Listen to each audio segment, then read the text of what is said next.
যেদিন আমাদের বাইরে যাওয়ার কোনো প্রোগ্রাম থাকে ঠিক সেদিনেই আমার রাজ্যের কাজ পড়ে যায়। আমি যতই চাই আজকে সব কিছু আগে শেষ করে একটু আগে আগে বের হয়ে যাব, কিন্তু না, আমার পক্ষে সেটা কখনোই হয় না। কারণ আমার বাসায় অনেক বিচ্ছু বাহিনী রয়েছে, তার মধ্যে এই যে আমার একটা ছেলে, সে একাই অ্যাকশন, সে একাই সব কিছু করতে পারে। এই মাত্র তাকে গোসল করাই দিয়ে এখানে নিয়ে এসে রেডি করাই দিছে, আর এর ফাঁকে সে সব কিছু আমার বই খাতা সব কিছু নিচে ফেলে একাকার করে ফেলছে। এখন আর কি করার, এখন আমার সব কিছু আবার গুছিয়ে রেখে তারপর বের হতে হবে। কি আর করার, এরকম ছেলে থাকলে তো আর কিছুই লাগে না।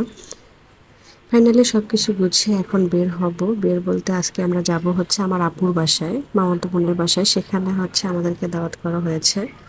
আমার মা বাবা এবং আমাদেরকে সহ যাইতে বলছে সেখানে। যেহেতু আমাদের বাসা থেকে খুব কাছেই তাদের বাসা, তাই আমাদের যেতে হচ্ছে বেশি সময় লাগবে না, 7 থেকে 8 মিনিট লাগে। এর জন্য হচ্ছে আমরা পায়ে হেঁটে সবাই মিলে একসাথে করে হচ্ছে সেখানে যাচ্ছি। আর আজকে যে পরিমাণে গরম পড়েছে তার উপরে বিদ্যুতের যে হাল সবাই তো জানেন, এখন বিদ্যুতের কী এরকম একটা অবস্থা চলছে।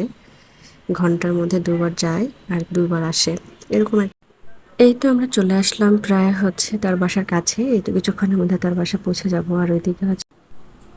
আর এদিকে আপু হচ্ছে খাবার দাবার সব রেডি করার জন্য প্রস্তুতি নিচ্ছে, কারণ সে বারবার ফোন দিচ্ছিল যে খাবার ঠান্ডা হয়ে যাচ্ছে, তাড়াতাড়ি আসার জন্য, কিন্তু আমার জন্য একটু লেট হয়ে গেল।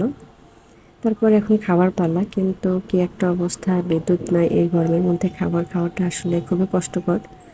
তারপরেও কি আর করার, বারবার তো কষ্ট দেওয়া যায় না। এখন হচ্ছে খাবার খেতে বসলাম আমরা সবাই মিলে। আর বেচারি অনেক কষ্ট করতেছে, হাত পাখা দিয়ে বাতাস করতেছে।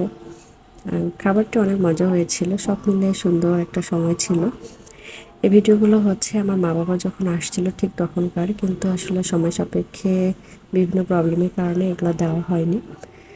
এই ভিডিওগুলো এর জন্য এখন আমি শেয়ার করতেছি। আমার মা বাবারা চলে গেছে, তাও বেশ কিছুদিন হয়ে যাচ্ছে।